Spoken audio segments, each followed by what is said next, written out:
திமுக அரசின் சமூக அநீதிக்கு வயது 900 நாட்கள் என மருத்துவர் ராமதாஸ் தெரிவித்துள்ளார்.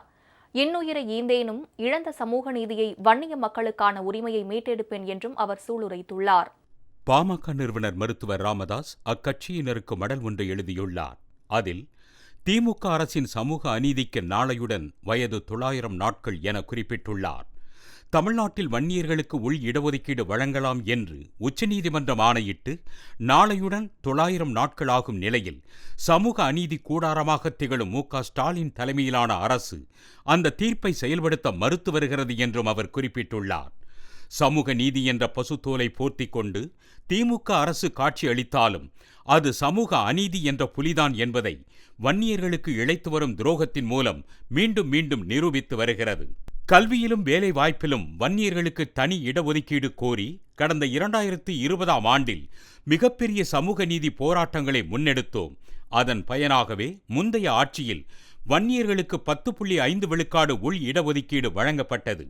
அந்த இடஒதுக்கீடு செல்லாது என்று உயர்நீதிமன்றம் ஆணையிட்ட நிலையில் அதை எதிர்த்து நாம் தாக்கல் செய்த மேல்முறையீட்டை விசாரித்த உச்சநீதிமன்றம் உரிய தரவுகளை திரட்டி வன்னியர்களுக்கு உள் இடஒதுக்கீடு வழங்கலாம் என்று 2022ஆம் ஆண்டு மார்ச் மாதம் 31ஆம் நாள் தீர்ப்பளித்தது. அதன்பின் 2.5 ஆண்டுகள் நிறைவடைந்து விட்டன. தமிழக அரசு நினைத்தால் 2.5 மாதங்களில் உள் இடஒதுக்கீட்டை வழங்கியிருக்க முடியும். இடைப்பட்ட காலத்தில் இது தொடர்பாக முதலமைச்சர் மு.க. ஸ்டாலின் அவர்களுக்கு 8 முறை கடிதங்கள் எழுதியிருக்கிறேன். பலமுறை தொலைபேசியில் உரையாடியிருக்கிறேன். அப்போதெல்லாம் அவர் அளித்த வாக்குறுதி வன்னியர் இடஒதுக்கீட்டு சட்டம் கண்டிப்பாக நிறைவேற்றப்படும் என்பதுதான். வன்னியர் இடஒதுக்கீடு தொடர்பாக பாமக தலைவர் அன்புமணி ராமதாஸ் 3 முறை முதலமைச்சர் மு.க. ஸ்டாலினை சந்தித்து பேசியுள்ளார். பாமகவின் கௌரவ தலைவர் ஜி.கே. மணி தலைமையிலான மூத்த நிர்வாகிகளும் கட்சி தலைமையின் பிரதிநிதிகளாக அமைச்சர்களையும் அரசு அதிகாரிகளையும் குறைந்தது 50 முறையாவது சந்தித்து பேசியிருப்பார்கள். அவர்களிடமும் இதே கருத்தைத்தான் தமிழக அரசு தெரிவித்தது.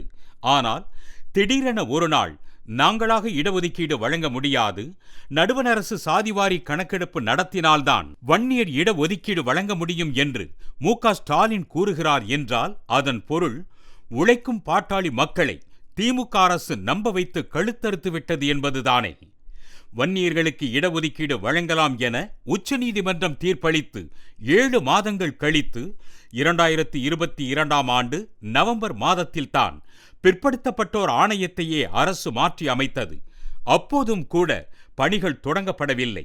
மாறாக 2023ஆம் ஆண்டு ஜனவரி மாதத்தில்தான் வன்னியர் உள் இடஒதுக்கீடு குறித்து ஆய்வு செய்து பரிந்துரை அளிக்க வேண்டும் என்று பிற்படுத்தப்பட்டோர் ஆணையத்துக்கு அரசு ஆணையிட்டது. 3 மாதங்களில் அறிக்கை தாக்கல் செய்திருக்க வேண்டிய ஆணையம் 20 மாதங்களாகியும் எதுவும் செய்யவில்லை. அரசியலமைப்பு சட்ட அமைப்பாக செயல்பட வேண்டிய பிற்படுத்தப்பட்டோர் ஆணையம் திமுக அரசின் சமூக அநீதி கூட்டாளியாகத்தான் செயல்பட்டு கொண்டிருக்கிறது. இத்தகைய சமூக அநீதி சக்திகளை எல்லாம் எதிர்த்துத்தான் நாம் நமது சமூக நீதி போராட்டத்தை நடத்தி செல்ல வேண்டியுள்ளது. இத்தகைய துரோகங்களும் கழுத்தறுப்புகளும் நமக்கொன்றும் புதிதல்ல. கடந்த காலங்களில் இத்தகைய சதிகளை எல்லாம் கடந்துதான் இன்று இந்த நிலைக்கு வந்திருக்கிறோம். 1987ஆம் ஆண்டு செப்டம்பர் 17ஆம் தேதி தொடங்கி ஒரு வாரத்திற்கு நடத்திய தொடர் சாலை மறியல் போராட்டத்தில் காவல்துறையினர் நடத்திய துப்பாக்கிச் சூட்டில் பாட்டாளி சொந்தங்கள் 21 பேர் விலைமதிப்பற்ற இன்னுயிரை தியாகம் செய்தனர். பார்ப்பனப்பட்டு ரெங்கநாத கவுண்டர், சித்தனி ஏழுமலை, ஒரத்தூர் ஜெகநாதன், முண்டியம்பாக்கம் சிங்காரவேலு, கயத்தூர் முனியன், கயத்தூர் முத்து, கோலியனூர் கோவிந்தன், கோலியனூர் விநாயகம், சிறு தொண்டமாதேவி தேசிங்கு, தொடர்ந்தனூர் வேலு, கயத்தூர் தாண்டவராயன், பார்ப்பனப்பட்டு வீரப்பன், பேரங்கியூர் அண்ணாமலை கவுண்டர், அமர்த்தானூர் மயில்சாமி, குருவிமலை முனுசாமி நாயக்கர், சிவதாபுரம் குப்புச்சாமி, கொளப்பலூர் முனுசாமி கவுண்டர், வெளியம்பாக்கம் ராமகிருஷ்ணன், மொசரவாக்கம் கோவிந்தராஜ் நாயக்கர், கடமலைப்புத்தூர் மணி, புலவனூர் ஜெயவேல் பத்தர் ஆகிய 21 பாட்டாளிகளும் செய்த தியாகம் ஈடு இணையற்றது. அவர்களுக்கு பிறகும் பலர் நமது சமூக நீதி போராட்டத்தில் உயிர் தியாகம் செய்துள்ளனர். அவர்களின் 37ஆம் ஆண்டு நினைவு நாளில் போற்றுவதுடன் எனது வீர வணக்கங்களையும் செலுத்துகிறேன்.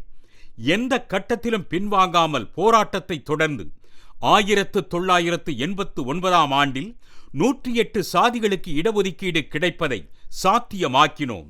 1980ஆம் ஆண்டில் நாம் எந்த அளவுக்கு வலிமையாக இருந்தோமோ அதைவிட பல மடங்கு வலிமையாக இப்போது நாம் இருக்கிறோம். அதன்பின் 45 ஆண்டுகள் ஆகிவிட்டாலும் கூட எனது மன உறுதியும் உடல் உறுதியும் சற்றும் தளரவில்லை. வன்னியர்களுக்கான சமூக நீதியை வென்றெடுக்க போராட்டம்தான் ஒரே தீர்வு என்றால் அதற்காக உங்களுடன் இணைந்து களமிறங்க நான் தயாராகவே இருக்கிறேன். உழைப்பையும் வழி நடத்தலையும் கடந்து இன்னுயிரை ஈந்தால்தான் வன்னிய மக்களுக்கு சமூக நீதி சாத்தியமாகும் என்றால் அதற்கும் நான் தயாராகவே இருக்கிறேன். எப்படி இருந்தாலும் வன்னியர்களுக்கு உள் இடஒதுக்கீட்டை சாத்தியமாக்காமல் இந்த ராமதாசு ஓயமாட்டேன் என்று உறுதி அளிக்கிறேன்.